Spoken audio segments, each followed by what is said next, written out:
등산을 오를 때 아주 거뜬히 올라가시는 분들도 있겠지만 되게 많은 분들이 한두 번 고비가 있지 않겠습니까? 내가 가야 되나? 굳이 올라가면 다시 내려올 산을 굳이 올라가야 되나? 이런 생각하시면서 올라가기도 하지요. 근데 중간에 너무 힘들고 지쳐서 주저앉은 사람들도 있습니다. 근데 어떤 분들은 너무 빨리 올라가서 정상을 찍고 내려오는 사람도 있는 거죠. 포기하고 싶지만 때로는 관두고 싶지만 다시 내려가고 싶지만 정상을 이미 올라갔다가 내려오는 사람들의 말 한마디로 위로를 받기도 합니다. 괜찮아. 힘내. 그래도 한번 올라가 보면 어떨까? 올라가 보면 달라. 절경이야. 아주 기똥차. 한번 올라가 봐. 그래서 다시 힘을 내서 올라가기도 하는 거죠. 여러분, 우리의 신앙의 이 발자취들이 그렇습니다. 먼저 신앙으로 훈련된 하나님의 사람들이 신앙의 후배들에게 어떤 위로의 말을 하는가, 어떤 격려의 말을 하는가, 그분들을 어떻게 신앙의 목적과 방향을 정해서 이끌어주는가에 많은 차이가 납니다. 어떤 분들은 그냥 포기하죠. 그냥 내려갑니다. 그냥 주저앉아 있습니다. 아무것도 하려고 하지 않습니다. 신앙이 밋밋한 거죠. 근데 어떤 분들은요, 앞선 신앙의 주자를 따라서 힘내서 올라가는 거예요. 네. 어렵지만, 힘들지만, 죽을 것 같지만, 그래도 그 위기 상황 가운데 올라갈 수 있는 거죠. 어떤 분이 이런 말을 하더라고요. 요즘 이 코로나 상황들을 좀 지나면서 한국교회가 참 안타깝다. 그래서 지금의 이 위기가 지뢰밭을 지나는 것과 같다라는 이야기를 합니다. 여러분, 지뢰 아십니까? 지뢰? 네. 지뢰 땅속에 폭탄을 심어놨는데 잘못 밟으면 뻥 터지는 거예요. 그럼 뭐 죽는 거죠. 뭐 다리 하나 날아가고 팔 하나 날아가고 뭐 죄송합니다. 네. 이런 끔찍한 일이 있는 거예요. 도대체 지뢰가 어디에 숨겨져 있는지 모르는 거지요. 이 위기를 깨달아야 된다는 거예요. 그러면 이 위기를 어떻게 지나갈 수 있는가? 이 지뢰밭을 지나갈 수 있는 방법이 뭐가 있을까요? 이 지뢰밭을 잘 지나갈 수 있게끔 이 지뢰를 잘 찾는 군인들이 또 있어요. 그러면 그 사람들이 앞선 주자가 돼서 걸어가는 그 발자취를 따라서 그대로 가기만 하면 되거든요. 그러면 살 수 있습니다. 그러면 지뢰밭이라고 해도 그 지뢰를 피해서 지나갈 수 있는 거죠. 만약에 지뢰를 밟았다 해도 그 군인이 와서 도와줘요. 지뢰를 밟았어도 지뢰를 이렇게 어떻게 해가지고 이 지뢰를 꺼냅니다. 그래서 살 수 있는 거예요. 여러분, 지뢰가 한번 터지면 주변에 있는 사람들 같이 죽는 거예요. 그렇기 때문에 정신 똑바로 차리고 하나님께서 우리에게 지시하시는 그 신앙의 목적과 방향을 잘 찾아서 가는 것이 중요합니다. 여러분, 이게 요즘에 이 신앙의 위기를 극복하는 방법입니다. 이미 금요 성령 집회에 나와서 기도하는 성도들이요, 여러분 잘 깨달으셔서 우리 신앙의 동료들에게, 동역자들에게, 신앙의 후배들에게 그대로 그 은혜를 흘려보낼 수 있기를 바랍니다. 나만 따라와. 난 누구를 따라가야 돼요? 하나님 따라가야죠. 예수님을 닮아가는 삶이 돼야죠. 하나님을 아는 지식이 최고임을 깨달아야죠. 그렇게 앞서가고 있고 뒤서서 따라오는 사람들이 나를 따라오게끔 가이드, 안내해 주는 거죠. 너무 혼란스럽죠. 정말 이게 하나님의 뜻인가, 저게 하나님의 뜻인가, 이 분별이 안 될 때가 있어요. 여러분, 왜 분별이 안 되는지 아십니까? 우리가 하나님의 뜻을 오해하고 있기 때문에 그래요. 예를 들어 목사인 제가 목회자는 항상 아무 일 없이 목회해야 된다 라고 생각하면 제가 잘못 생각하고 있는 거죠. 아유, 어떤 목사님들 보니까 목회 아주 평안하게 하되 좋겠어. 하나님, 저도 목회 그렇게 해주세요. 교회에 아무 일도 없고 그냥 평안하게 목회하게 해주세요. 하나님의 뜻을 찾는 방법일까요? 하나님의 뜻을 오해하고 있는 거예요. 여러분, 목회는 꽃길이 아닙니다. 제가 목사니까 예를 들어서 말씀을 드리는 거고요. 여러분, 우리의 신앙의 길도 마찬가지입니다. 하나님, 우리 자녀 비단길, 꽃길로만 걸어가게 해주세요. 그런데 기도하다 보니까 꽃길이 아니네? 이건 하나님의 뜻이 아닌가 보다. 여러분, 하나님의 뜻을 분별하는 방법이 잘못됐어요. 이게 꽃길인가, 꽃길이 아닌가, 이걸로 하나님의 뜻을 분별하면 안 됩니다. 하나님의 뜻을 오해하고 있는 거예요. 여러분, 하나님께서는요, 때로는 꽃길도 가게 하시지만 길도 없어. 길을 만들어 가는 거예요. 하나님이 길을 만들어 주셔서 그 길을 가게 하는 거죠. 쭉 고생만 하는 것 같아요. 왜 내 자식만? 왜 나만? 왜 우리 교회만? 왜 내가 아는 사람들만 그렇게 힘들어하는지. 그러나 그 가운데서 하나님의 뜻을 분별할 수 있어야 돼요. 하나님을 오해하지 않으면 하나님의 뜻을 찾을 수 있습니다. 그림 하나 보여주시겠습니까? 유명한 작품은 아닙니다. 그런데 커다란 나룻배 하나가 썰물 때 밀려와서 모래사장 위에 아무렇게나 내던져 있습니다. 절망스럽고 처절하게 보이는 그림입니다. 골동품적인 가치가 있는 그림 아닙니다. 그러니까 여러분들이 인터넷에서 쉽게 찾아볼 수 있는 그런 배 한 척입니다. 그런데 이 그림 밑에 글이 적혀 있습니다. 반드시 밀물 때가 온다. 누가 그렸는지 어떤 가치가 있는지 모르는 작품인데, 작품이라고 할 것도 없는데 이 그림 밑에 그렇게 적혀 있어요. 반드시 밀물 때가 온다. 성도 여러분, 인생을 살다 보면 너무 힘들어 좌절하고 절망할 때가 찾아옵니다. 더 이상 1%의 가능성도 기대할 수 없는 그런 상황에 이를 때가 있습니다. 그것이 사업일 수 있고요, 그것이 건강일 수도 있고, 그것이 내 마음 다 무너지는 거지요. 그럴 수도 있습니다. 내가 세운 목표 다 무너질 수도 있습니다. 하나님을 믿는 성도가 이때는 어떤 선택을 해야 할지, 또 어떤 결정을 내려야 할지 참 고민스러운 거죠. 혼란스러운 거죠. 하나님 꼭 이렇게까지 하셨습니까? 오늘을 살아가는 우리가 마찬가지입니다. 오늘 그 절망의 상황 속에서 다니엘은 도대체 어떻게 할지 한번 보도록 하려고 합니다. 오늘 1절 말씀에 이렇게 나오네요. 느부갓네살이 다스린 지 2년이 되는 해에 느부갓네살이 뭘 꿨어요? 꿈을 꾸고 그로 말미암아 마음이 번민하여 잠을 이루지 못한지라. 아멘. 느부갓네살이 왕이 된 지 얼마 안 됐어요.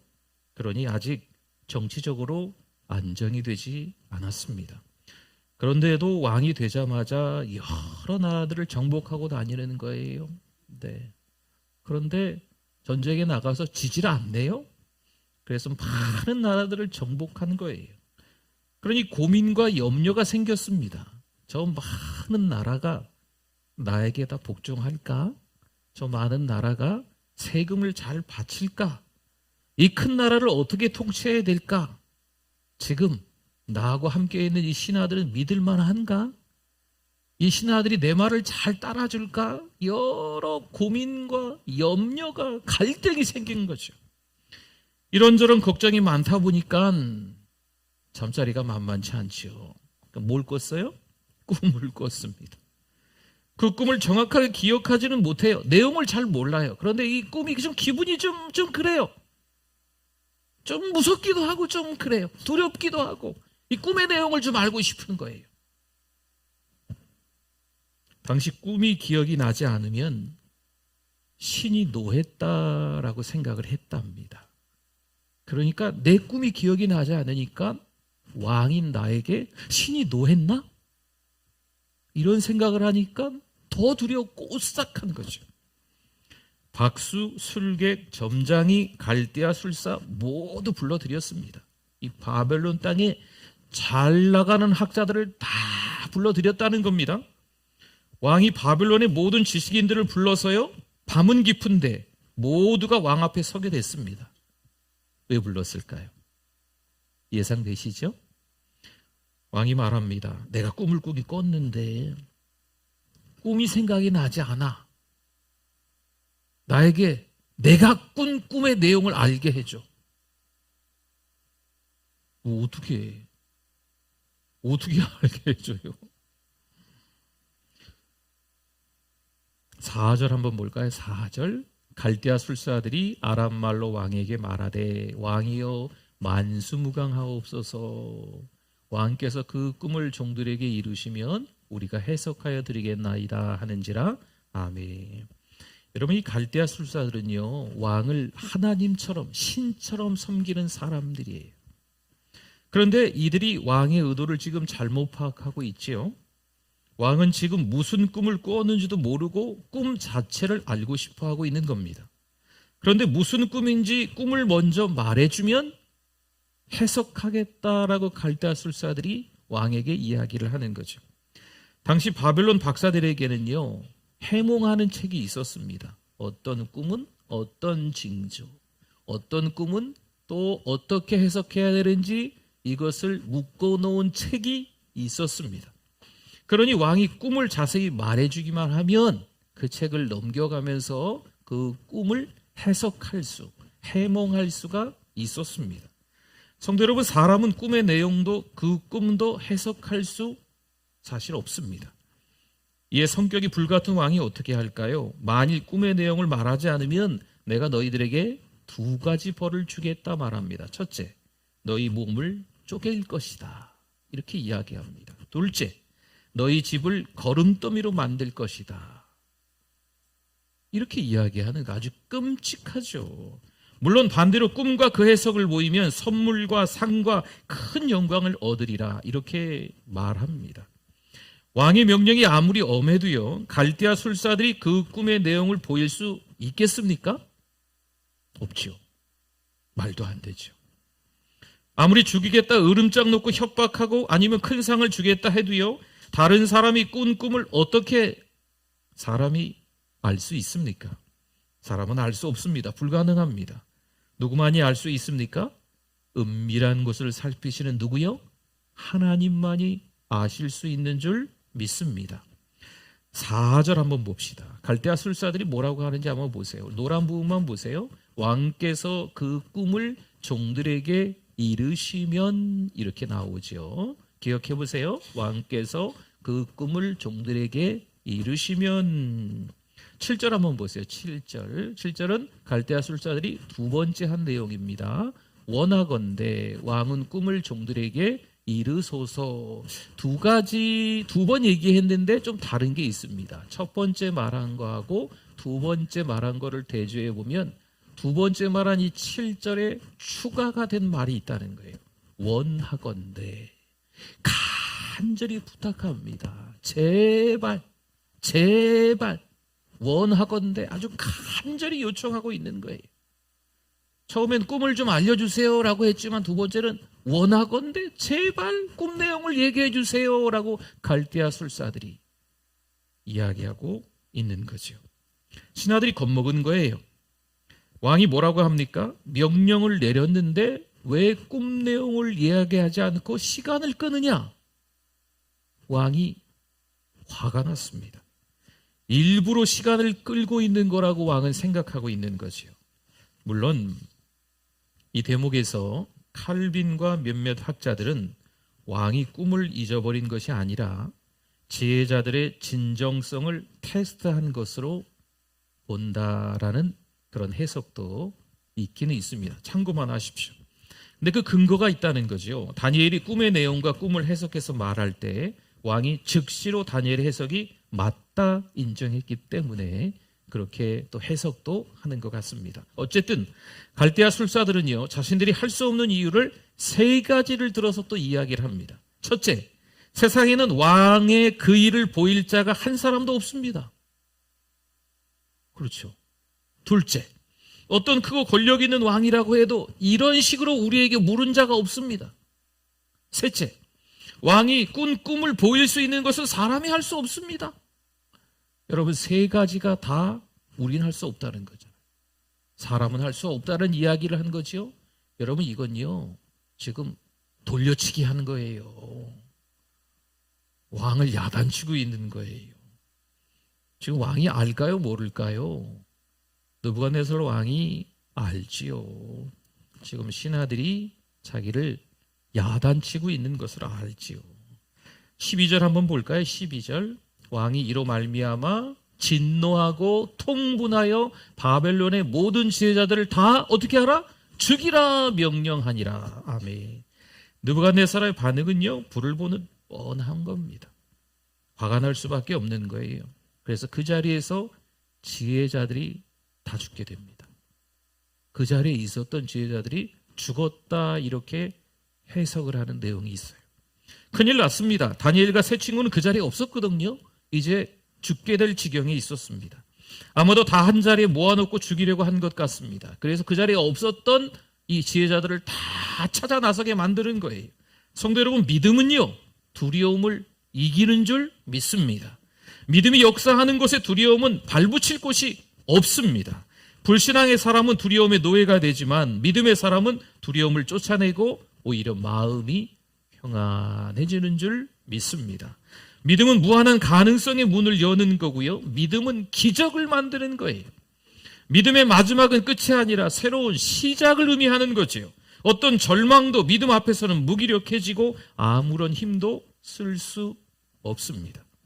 이제 왕의 명령을 근위대장 아리옥이 받습니다. 어떤 명령일까요? 모든 지혜자들을 어떻게 하라고요? 다 죽이라. 근데 그 자리에 없었던 지혜자들을 찾아 나서는 것이요. 다 한 자리에 불러 모아서 죽이려고 하는 거예요. 명령입니다. 그래서 아리옥이 지혜자들을 죽이러 나가는 거예요. 그런데 그때 다니엘과 마주칩니다. 두근두근 절체절명의 시간이죠. 다니엘은요, 서두르는 아리옥을 붙들고 무슨 일인지 묻습니다. 여러분, 아리옥은 근위대장이에요. 다니엘이 붙잡아 놓고 대화할 수 있는 수준의 자기랑 비슷한 신하가 아니에요. 아주 높은 사람이에요. 네. 그리고 이 다니엘은 지금 훈련생입니다. 훈련생. 나이도 15, 16, 17, 그 정도 나이인 거죠. 포로 청년이죠. 그런데 포로 주제인 다니엘이 당돌하게 고위관리 아리옥을 불러 세우는 거죠. 성도 여러분, 근위대장 아리옥이 지혜자들을 다 죽이라 이 왕명을 가지고 급하게 가다가 포로 청년 앞에서 멈출 이유가 있을까요? 멈출 이유가 없어요. 아무리 다니엘이 명철하고 슬기로운 말로 아리옥에게 묻는다 해도 아리옥이 설명해주고 대답해줄 이유가 있을까요? 그러니까 어떤 성경학자들은 그래요. 이미 다니엘과 아리옥이 아는 사이다. 이 아리옥이 혹시 다니엘의 도움을 받지 않았을까? 이렇게 해석을 하는 성경학자들도 있습니다. 그러니 다니엘 앞에서 이 아리옥이 딱 멈춰서서 어떠한 내용이 있었는지 그래서 다 얘기해 주는 게 아닐까? 이렇게 생각하는 사람들도 있습니다. 그런데 보세요. 아리옥의 도움을 받아 다니엘은 다짜고짜 왕에게 찾아갑니다. 지금 죽은 목숨이나 다름없는 다니엘이 왕을 찾아가요. 그리고 왕에게 믿음을 가지고 시간을 달라 담대히 요청합니다. 여러분, 지혜자들이요, 어쩌고 저쩌고 이야기할 때 시간을 지연한다고 이 왕이 아주 분노해서 그 자리에서 다 죽였잖아요. 그런데 이 왕 좀 보세요. 다니엘이 시간을 달라고 하니까 또 시간을 줘요. 성도 여러분, 그 다음이 중요하죠. 다니엘은 어떻게 했을까요? 위기가 찾아올 수 있습니다. 그런데 그 위기를 극복할 수 있는 방법이 있어요. 우리가 그때 무엇을 하느냐 달려 있다는 거죠. 여러분이라면 시간을 달라 하고 어떻게 하시겠습니까? 왜 시간을 지연시켰는지 그 이유를 분명히 말하고 있죠. 하나님의 은총을 구하기 위함인 줄 믿습니다. 하나님께 매달리기 위해서예요. 하나님께 매달리기 위해서예요. 이게 하나님의 뜻인가? 분별이 안 되는 거죠. 아이고, 힘들고 어려운데 꼭 이 길을 하나님이 가라고 하시는 게 하나님의 뜻인가? 아니야. 하나님의 뜻이 아닐 수 있어. 그냥 포기하고, 힘든데 뭘 저 등산을 해? 그냥 내려가고 말지. 이게 하나님의 뜻일까요? 막 헷갈리는 거죠. 그때 뭐 해야 될까요? 우리 믿음의 사람들은 기도해야 합니다.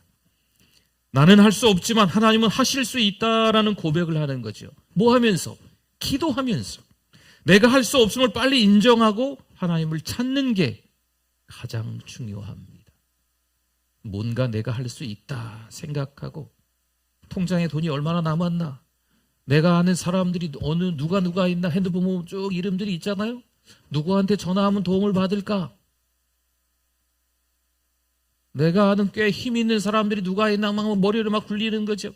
여러분, 이런 것들을 빨리 내려놓고 누구를 찾아야 돼요? 하나님을 찾는 게 필요해요. 특별히 지금 이 시대에, 하나님이 필요 없는 시대가 돼버린 이 시대에 하나님을 찾아야 됩니다. 17절 18절 말씀 봅니다. 이에 다니엘이 자기 집으로 돌아가서 그 친구 하나냐와 미사엘과 아사랴에게 그 일을 알리고, 왜 알렸을까요? 보세요. 하늘에 계신 하나님이 이 은밀한 일에 대하여 불쌍히 여기사 다니엘과 친구들이 바벨론의 다른 지혜자들과 함께 죽임을 당하지 않게 하시기를 그들로 하여금 구하게 하니라. 아멘.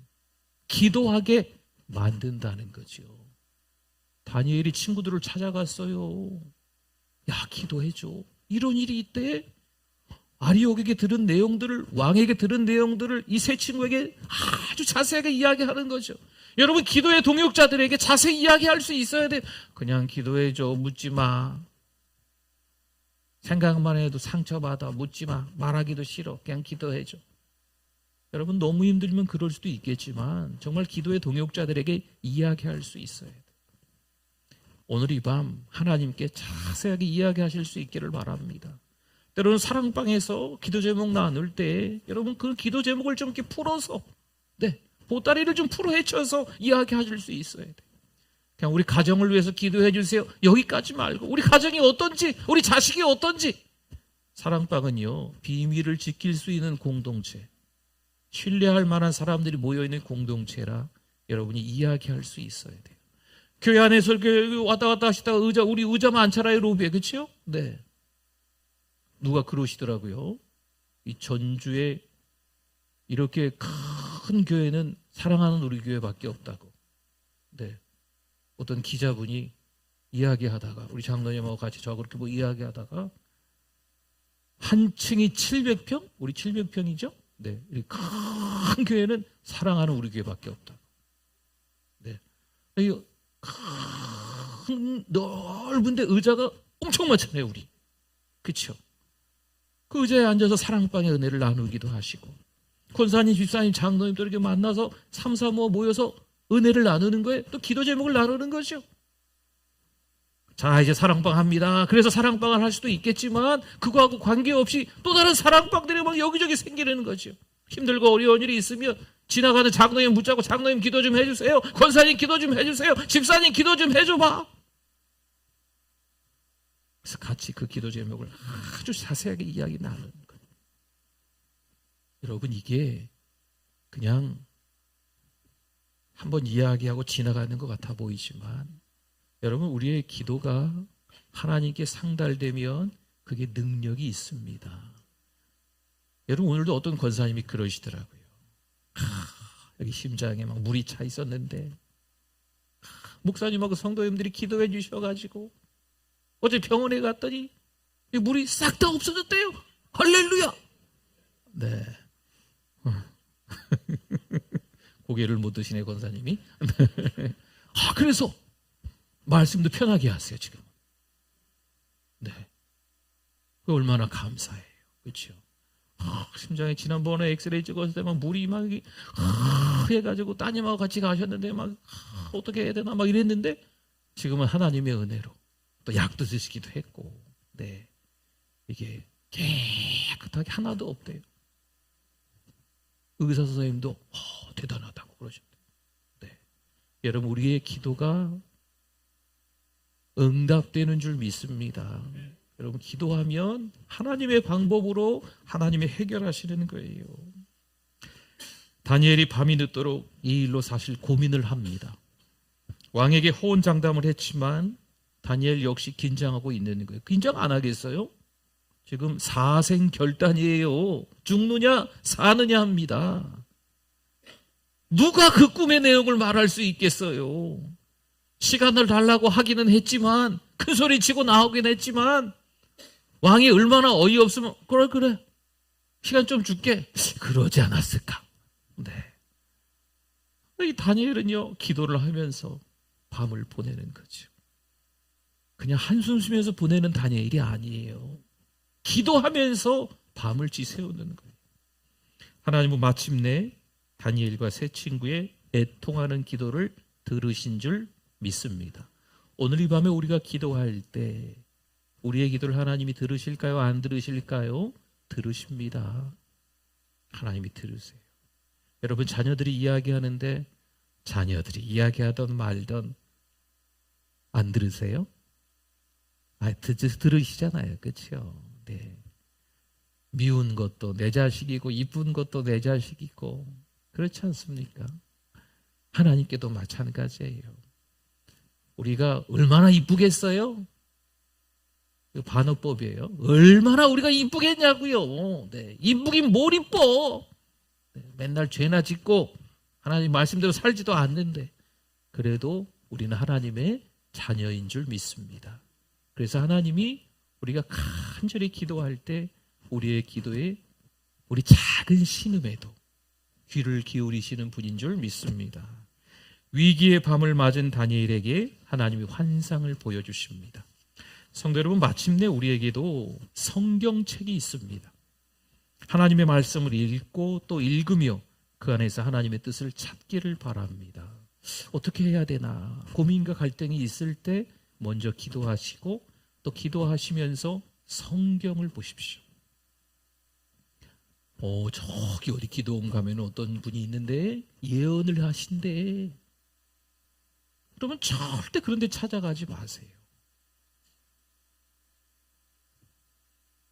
하나님께서 예언의 은사를 주시기도 하죠. 성경에 나와 있으니까. 근데 언제까지 그 사람 찾아다니겠어요, 여러분? 그렇지 않겠어요? 아니에요. 그건 하나님이 기뻐하시는 게 아니에요.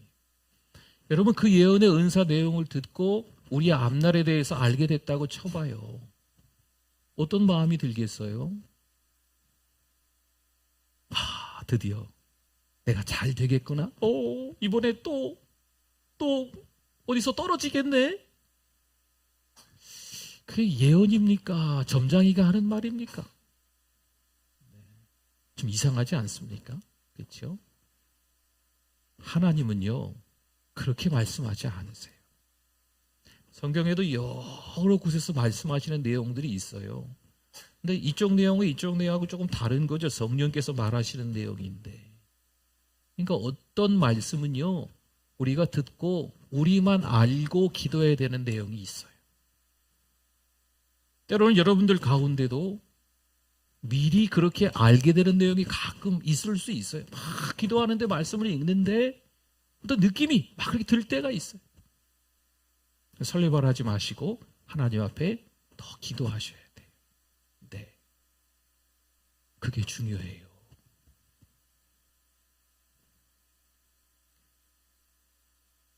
다니엘을 보세요. 하나님이 자신에게 나타나셔서 역사하셨고 아무도 풀지 못한 은밀한 것을 보여주셔서 하나님을 찬송합니다. 기도가 응답되면요, 자신만 만족하고 그치는 것이 아니라 하나님을 찬양해야 합니다. 여러분, 이게 중요한 거예요. 누가 어디 유명한 앞날을 얘기해 준대. 잘못된 사람 아니야? 아니야. 어디 교회 장로님도 어디 교회 목사님도 다 거기 가서 그런 얘기 듣는데 목회가 잘 될까 못 될까 그 목사 그분한테 들어가지고 목회를 하셨는데 너무 잘 됐대. 그러면 그분 만나가지고 한날 그분한테 고마워요 감사해요. 그건 하나님이 원하시는 게 아니에요. 기도가 응답되면 누굴 찬양해야 된다고요? 그 사람을 찬양하는 건 이건 하나님의 뜻이 아니에요. 그러니까 하나님의 방법이 아닌 거죠. 잘못된 길로 간 거예요. 하나님을 찬양하는 거예요. 네, 하나님을 찬양하는 거죠. 다니엘은 하나님의 지혜와 능력을 찬양합니다. 21절 한번 볼까요? 그는 때와 계절을 바꾸시며 왕들을 폐하시고 왕들을 세우시며 지혜자에게 지혜를 주시고 총명한 자에게 지식을 주시는도다. 아멘. 천지가 운행하며 그 운행에 따라 계절이 바뀌는 것은 전적으로 하나님의 역사입니다 라고 얘기하는 거예요. 그리고 하나님이 가지고 계신 지혜와 지식은 역사의 원리이자 세상이 움직이는 이치다 라고 하시는 말씀인 겁니다.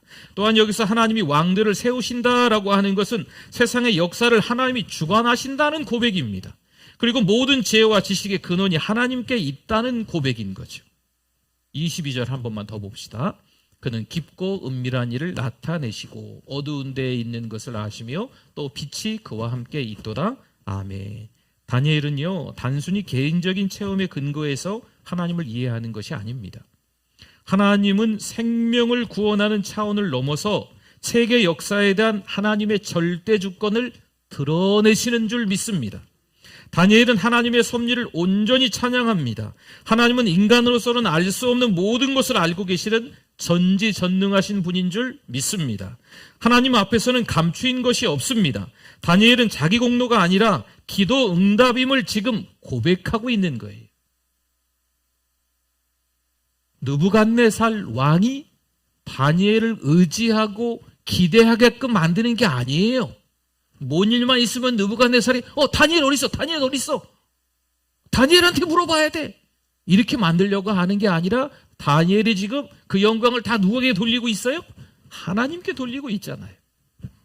성도 여러분, 비록 다니엘이 지금 위기에 처해 있었지만 하나님께서 다니엘과 함께 하시면서 오히려 이 일을 통해서 다니엘을 발탁하시는 거죠. 다니엘을 귀하게 들어 사용하십니다. 성도 여러분, 요즘 어떤 어려움이 있습니까? 그것 때문에 좌절하거나 낙심하지 않기 바랍니다. 오히려 그 고난이 더 축복의 자리가 될 줄 믿습니다. 오히려 그 어려움이 더 큰 성공의 자리가 될 줄 믿습니다. 어떡하나? 앞으로 뭐 해먹고 살려나? 답답해. 어쩌면 좋아. 그러나 하나님은 준비하고 계시는 게 있는 거예요.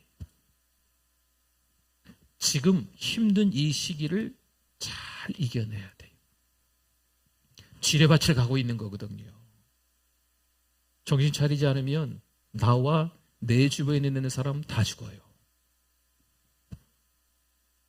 특별히 기도하시는 분들이 좀 더 근신하고 깨어 있어서 기도해 주셔야 돼요. 그래서 이 지뢰밭을 잘 피해 지나가셔야 돼요. 위기의 밤이 지나면 기회의 낮이 올 줄 믿습니다. 하나님이 들어서 사용하실 때가 반드시 있어요. 고통과 환란이 디딤돌이요 징검다리가 될 수 있다는 거죠. 이 밤 그 아픔을 기억하셔도 괜찮겠습니다. 내가 참 힘든 시절이 있었지, 내가 지금 어려움이 있었지, 기억하셔도 좋습니다. 기억하시면서 기도하십시오. 이 밤 하나님께서 불러주신 이유가 있는 줄 믿습니다. 이 밤에 기도하시고 응답받고 돌아가시기를 축원합니다.